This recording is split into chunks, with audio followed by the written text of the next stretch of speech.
त्या मुंडल्याला नहीं आणला का, कुठे गेला तो भोसडीचा। ये बहुत उनके कभी लाइफ का बहुत बड़ा इतिहास लिखना चाहिए, आज बोलना चाहिए कि नहीं मालूम, मुझे ठीक नहीं लगता, पर अंध विद्यालय का उन्होंने पूरा पुनरुत्थान किया और अंध विद्यार्थियों ने आंदोलन शुरू किया। मैं पालक मंत्री था और बहुत तंग हुए छोटू भैया, उसमें बहुत तकलीफ हुई। सुभाष अपराध जी जनरल सेक्रेटरी थे, मामा मोरिल थे और छोटू भैया थे। एक दिन मैं भी पालक मंत्री करके समझाने के लिए अंध विद्यालय में गया। मेरे सामने, मैंने कभी उम्मीद नहीं थी कि अंध भी ऐसे बोल सकते हैं। त्या मुंडल्याला नहीं आणला का, कुठे गेला तो भोसडीचा, असं असं बोलो तुम्ही। मुझे इतना दुख हुआ कि छोटू भैया रात दिन अंध विद्यालय और अंध लोगों के लिए समर्पित भाव से काम कर रहे हैं और उनकी मांगों भी न्यायोचित नहीं थी। तो वहां भी अंध विद्यालय के उन्होंने, वो वीरकर करके पहले थे, उनके बाद पूरे अंध विद्यालय की तस्वीर बदल दी और मुंडले इंग्लिश स्कूल के नाम से वहां भी स्कूल खोली और एक जगह खोली। बहुत स्टैंडर्ड और अच्छी शिक्षण संस्था भी उसकी शुरुआत उन्होंने की। अंध विद्यालय के जो विकास हुआ उसमें उनका बहुत बड़ा योगदान रहा। बाद में जो शिक्षण संस्था थी उनमें अनेक संस्थाओं में, धर्मपीठ शिक्षण संस्था, उनके कारण धर्मपीठ शिक्षण संस्था का विकास हुआ। बहुत अच्छी तरीके से संस्था डेवलप हुई।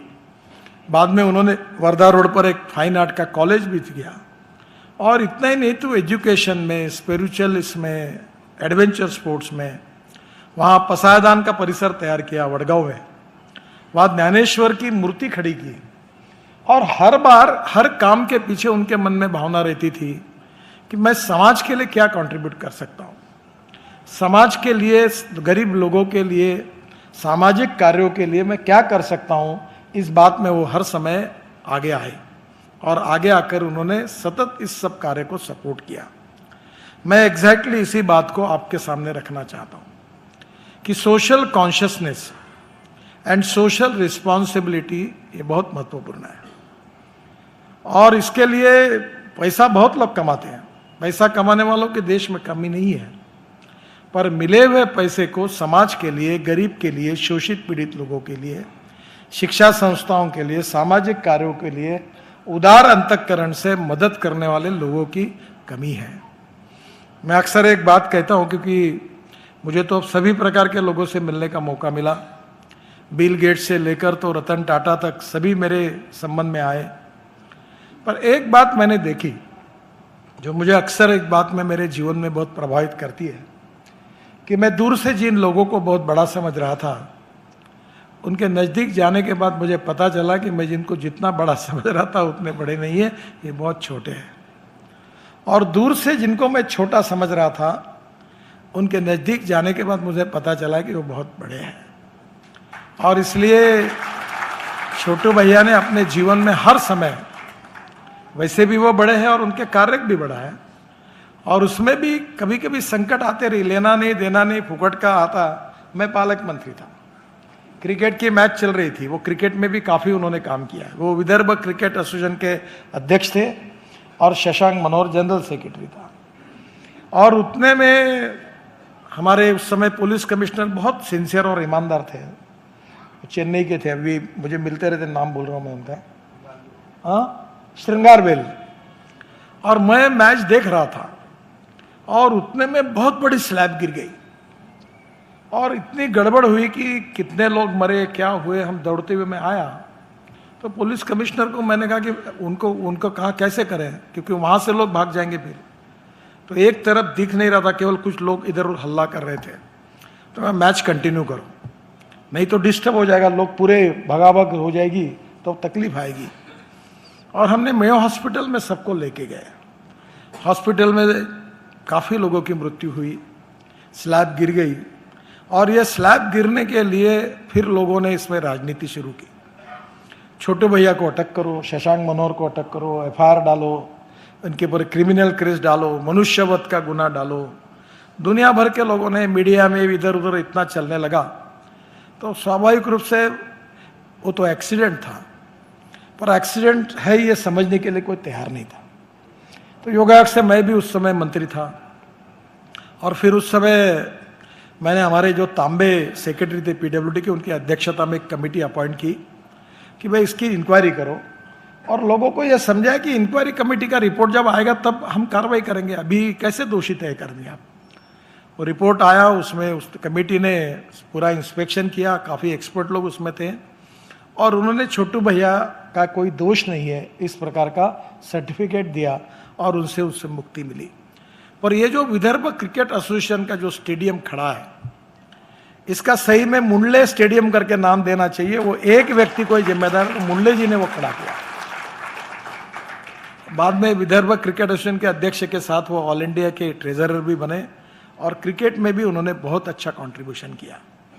उनकी और एक विशेषता रही कि स्वर्गीय नानाजी देशमुख से प्रेरणा लेकर वो दीनदयाल शोध संस्थान के काफ़ी काम उन्होंने किया। ताई हमारी सुकड़ीकर जी, उनके साथ वो काम करते थे। चंद्रशेखर जी आए थे। ये जो बाल जगत लक्ष्मी नगर में तैयार हुआ है, वो छोटू भैया उस समय अध्यक्ष थे, और चंद्रशेखर जी उसके उद्घाटन के लिए आए थे। उस समय हमारे नाना जी और वो आए थे।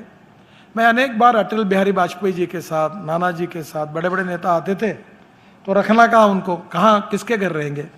एक बार अटल बिहारी जी को मैं खुद उनको लेकर छोटू भैया के घर में रुकने की व्यवस्था की, और इसलिए मुझे याद है कि इमरजेंसी के दिनों में भी अब बोलने में कोई अड़चन नहीं होती। अनेक बार बड़े बड़े लोग आते थे और हम लोग भूमिगत थे, सब पुलिस का वॉच रहता था, और उसमें छोटू भैया के घर में छोड़कर नाना जी एक बार यूनिफॉर्म यानी ड्रेस अलग, फुल पैंट शर्ट टाई टोपी पहनकर नाना जी पूरे देश में घूम रहे थे। इमरजेंसी थी, बहुत कड़क स्थिति थी, पुलिस पीछे थे, तो नाना जी उस समय नागपुर में आए थे और हमारी गुप्त बैठक छोटू भैया के घर पे हुई। तो स्वाभाविक रूप से नाना जी का साथ उनका घनिष्ठ संबंध रहा, और नाना जी ने जो विशेष रूप से अंत्योदय के आधार पर सामाजिक आर्थिक परिवर्तन का जो चित्रकूट में और गोंडा में काफ़ी बड़ा काम नाना जी ने शुरू किया, तो उसके दीनदयाल शोध संस्थान के वो वाइस प्रेसिडेंट रहे। वर्धा में भी उन्होंने एक अच्छा ट्रस्ट है, वहाँ भी परांश में जो उन्होंने उनको दिया, वहाँ भी अच्छा काम किया।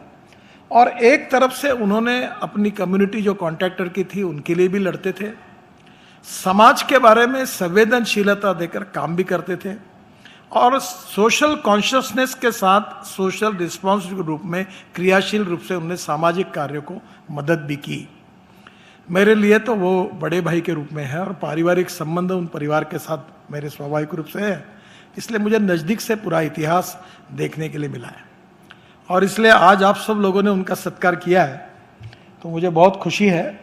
मैं आज दिल्ली में ही था, अब मुझे हवाई जहाज़ मिलता कि नहीं मिलता, तो मेरे ऑफिस ने कभी कभी बोल देते कि हवाई जहाज़ लेट कर दो थोड़ा, तो ऐसे मौका आता नहीं कभी, तो मुझे बताया गया कि 5 बजे छूटेगा 4:35 का, तो मैं दौड़ते हुए निकला और मैं 20-25 मिनट में एयरपोर्ट पहुंच गया। कभी कभी कुछ चीज़ों का फ़ायदा होता है कभी कभी कि आजकल मैं जाता हूँ तो रोड बंद किए जाते हैं, तो मुझे तब एयरपोर्ट पे आने का फ़ायदा हुआ और मैं कार्यक्रम में जल्दी आ सका। पर एक बात जरूर है कि बिल्डर एसोसिएशन ऑफ इंडिया, इसका छोटू भैया का संबंध है, उन्होंने उस समय काफ़ी योगदान किया है, और मैं तो मेरा संबंध वैसा नहीं है, पर ये रियल इस्टेट वाले और रोड कंस्ट्रक्शन वाले, तो रियल इस्टेट वालों के बारे में तो मैं बहुत बार जाता हूँ, कहता हूँ कि तुम्हारा भविष्य अच्छा नहीं है। पर वो क्या हुआ कि शुरुआत में खूब माल मिला है कि जितनी इन्वेस्टमेंट की उतना फायदा मिला। 2 करोड़ का फ्लैट, 3 करोड़ का फ्लैट, 4 करोड़ का फ्लैट, एफएसआई, सब सिस्टमेटिकली सब जम गया कैसा नक्शा पास करना, कैसा सैंक्शन करना और कैसा बेचना, ये पूरा ठीक से हुआ। पर अभी क्या हुआ कि देश में 90%, 95, 90% पॉपुलेशन ऐसी है, जो 10% पॉपुलेशन ऐसी है कि जो 25 लाख के ऊपर नागपुर में फ्लैट ले सकती है, ऐसी 10% है, और मुंबई में 50 लाख के ऊपर ले सकती है, ऐसी 10% है। पर बिल्डर बना रहे 2 करोड़, 3 करोड़, 4 करोड़ के फ्लैट। अब कुछ थोड़े बहुत लोग हैं, सबने घर बना लिए। अब नेचुरली क्या हुआ कि बैंक से कर्जा ले रहे हैं, जो बैंक से कर्जा लेता है फिर ब्याज चढ़ते रहता है, ब्याज का मीटर रुकता नहीं, और ये माल बेचा नहीं जाता। और फिर आजकल तो मालूम है तकलीफें कितनी हुई, दिल्ली और मुंबई के सब बिल्डर मुझे मिलते रहते हैं, काफ़ी तकलीफ है। तो मैं सलाह देता हूँ रोड कंस्ट्रक्शन का काम करो। क्योंकि बाकी जगह अभी मैं हर साल 5 लाख करोड़ के रोड बना रहा हूँ, तो वो रोड में कोई प्रॉब्लम नहीं है, वैसे तकलीफ भी नहीं है कॉन्ट्रैक्टर को, क्योंकि मुझे कोई कॉन्ट्रैक्टर मिलने के लिए नहीं आता। बहुत बार मुझे एक कॉन्ट्रैक्टर, मैं एक बार हवाई जहाज में आ रहा था, तो मुझे एक यंग कोट पहनकर, टॉय पहनकर एक अच्छा व्यक्ति आया और उसने अपने विस्तारा एयरवेज में दिल्ली मुंबई तुरंत आके मेरे पैर छुए। तो मुझे संकोच हुआ, मैं पहले 1A में बैठा था, थोड़े बीच पीछे पड़ा था। मैंने कहा, अरे भाई पैर क्यों छू रहे हो? बोले साहब मैं बर्बाद हुआ था। बोला क्या हुआ? बोले मेरा हरियाणा में, ये गुड़गांव में मेरी पूरी ज़मीन है, करीब मेरे पास 100 एकड़ ज़मीन थी। मैंने बैंक से लोन लिया, बिल्डिंगें खड़ी की, पर कोई लेवाल नहीं था। और जैसे आपने द्वारका एक्सप्रेस हाईवे बनाया, अब मैं वो काफ़ी बड़ा हाईवे बन गया है, और शिव मूर्ति से एक टनल निकालकर ये T3 पे जाएगी एयरपोर्ट पर, और एक टनल वसंत विहार के आगे जाएगी। तो वहाँ उसका पूरा डेवलपमेंट हुआ। तो बोले मुझे कम से कम आपके कारण 5,000 करोड़ का प्रॉफिट हुआ, मेरे फ्लैट बिके गए, और सब मैं इतना ये हूँ कि घर में तुम्हारा फोटो लगाता हूँ, पूजा करता हूँ, बहुत बार फोन किया। तो बोले आपके घर से अपॉइंटमेंट ही नहीं देते मुझे। तो बोले बस मैं आप मिले यहाँ, तो मैं तो कभी कभी कोई रोड बनने से कुछ ऐसे भी फायदे होते होंगे, पर ओवरऑल अभी कॉस्ट ऑफ कंस्ट्रक्शन को कम करना और क्वालिटी ऑफ कंस्ट्रक्शन को इम्प्रूव करना। और ये जो आप कहते, मेरा तो आज भी आग्रह है कि घर जो लो कॉस्ट का है वो 1,000 रुपये स्क्वायर फीट में बनना चाहिए। और इसलिए इम्पॉर्टेंट चीज़ जो है, जो अभी आज बताया कि innovation, entrepreneurship, science, technology, research, skill and successful practices, we name it as knowledge and conversion of knowledge into wealth is the future. जैसे आज की टेक्नोलॉजी आपको बताई, वैसे एक टेक्नोलॉजी आप बिल्डिंग में यूज़ करिए। वो टेक्नोलॉजी मलेशिया से अभी हमने लाई। वो ये है कि मेट्रो के और ब्रिज के 2 पियर के बीच में केवल 30 मीटर का डिस्टेंस होता है। अभी हमने तय किया कि अभी ये नोटिफाई भी हुआ है कि ये 120 मीटर तक होगा। तो उसमें यह है कि दोनों तरफ के जो पियर है उसमें 3 पियर गायब हो जाते हैं।